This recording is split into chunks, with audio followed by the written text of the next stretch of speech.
Bonjour, je vais vous raconter une histoire de sorcière.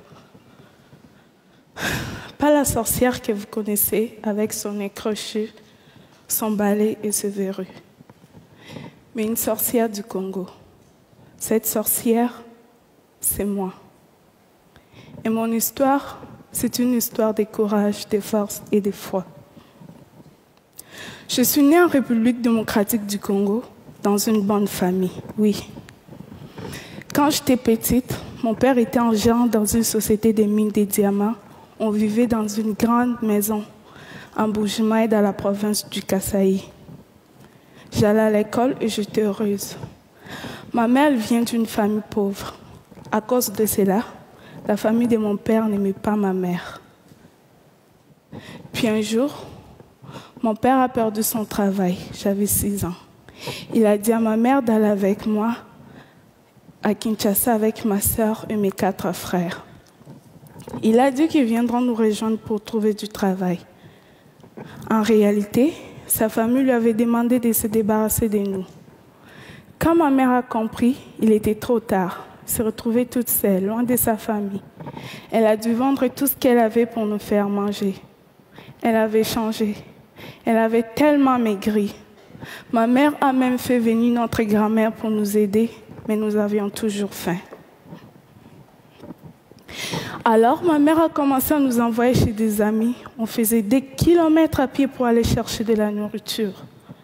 C'est comme ça qu'un soir, je me suis retrouvée chez une dame qui m'avait donné à manger pour la famille. Mais elle était trop tard pour retourner.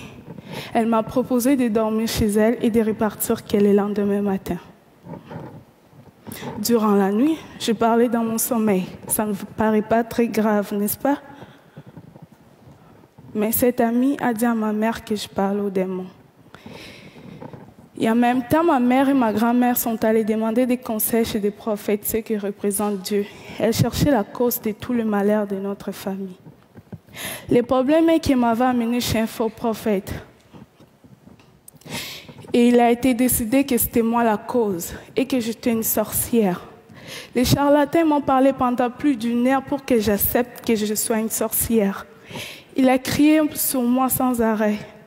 Ils m'ont fait boire 5 litres d'eau avec des herbes dégueulasses. Ils m'ont dit de vomir les viandes des gens que j'aurais mangées dans le monde des ténèbres. Imaginez-vous la scène, une enfant de 7 ans face à plusieurs adultes qui crient sans arrêt. On me tapait même dans le dos pour faire sortir cette viande. À un moment donné, j'avais peur et j'étais tellement fatiguée. Et j'ai fini par dire oui, je suis une sorcière. Je croyais qu'en disant oui, que le mal allait s'arrêter, mais j'étais devenue une sorcière, malgré moi. Une fois qu'on m'est nommée sorcière, c'était impossible de retourner en arrière. Ma mère a accepté la situation, mais ça ne veut pas dire que ma mère ne m'aimait pas. Et en même temps, comme la situation ne changeait pas dans la maison, sans argent, sans nourriture, ma mère a décidé de partir avec sa sœur en Angola pour aller trouver du travail. Leur plan n'a pas marché.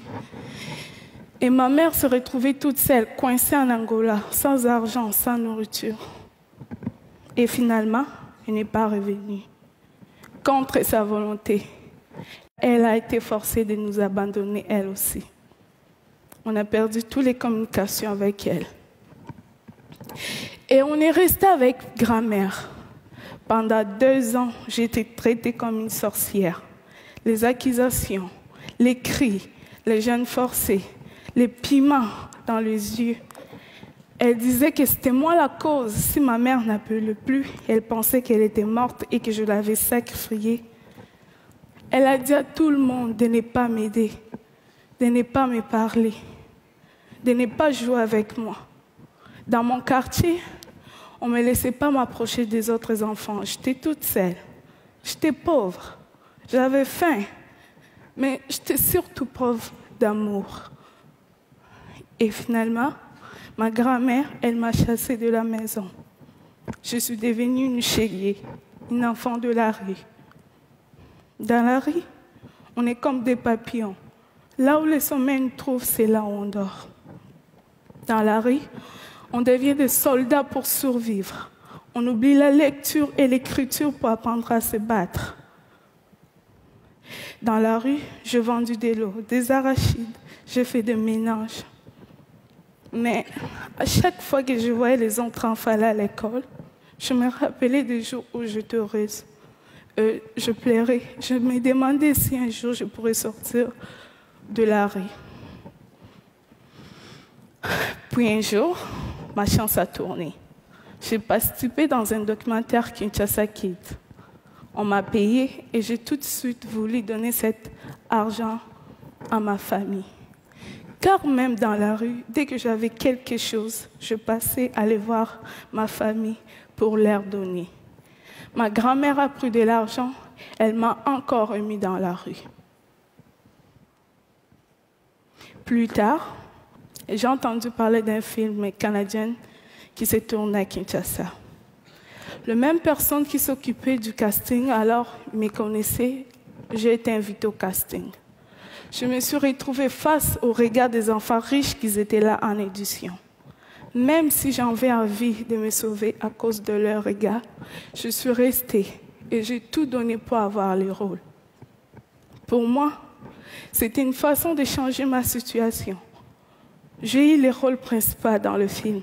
C'était bien cool. La production, ils m'ont mis dans une grande maison, je pourrais manger tous les jours et avoir tout ce que je voulais. Mais malgré tout ce qui se passait, j'étais triste. J'en ai parlé à Kim, le réalisateur. Ma vie était belle, mais mes frères et sœurs, ils étaient toujours dans la misère. Je ne me sentais pas bien quand je mangeais en sachant qu'ils avaient faim. Alors, l'équipe et Kim ont donné de l'argent à ma famille. Et quand l'équipe sont entrés chez eux, ils ne m'ont pas laissé comme ça. Ils ont trouvé une maison d'accueil et ils ont fait en sorte pour que je puisse retourner à l'école. Moi qui en rêvais depuis si longtemps. C'est là où cette histoire des sorcières devient un conte de fées. Le film a eu beaucoup de succès. Je suis passée des rues de Kinshasa au tapis rouge de festival. J'ai reçu même l'Ours d'argent en 2012 à Berlin. Le film a été même nominé aux Oscars. Et aujourd'hui, j'ai 18 ans et que j'ai reçu 18 prix dans le monde. Les Oscars, c'était cool.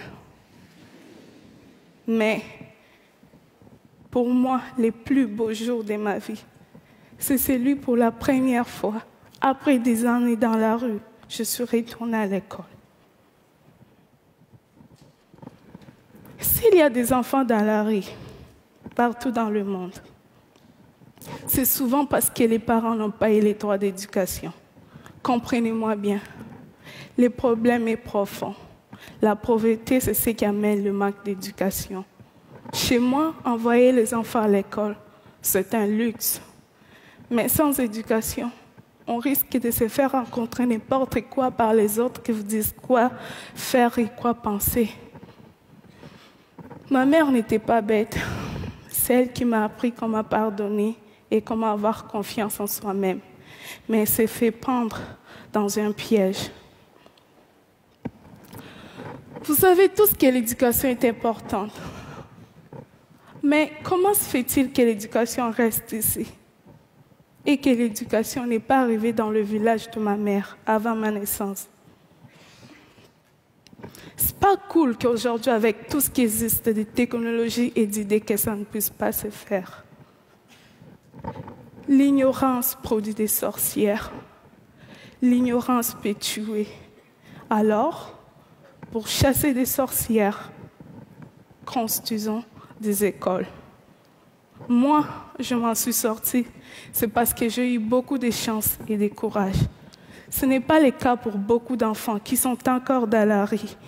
Ils attendent aussi que leurs rêves se réalisent. Alors, pour cela, il ne faut pas les oublier. J'ai eu aussi le courage de quitter Kinshasa à 17 ans. Et aujourd'hui, je vis au Québec dans une famille d'accueil. Je poursuis mes rêves, mes études et je reprends les temps qu'on m'avait volés. Je vous parle d'espoir et de courage et de force. Je ne vais pas complaire sur moi.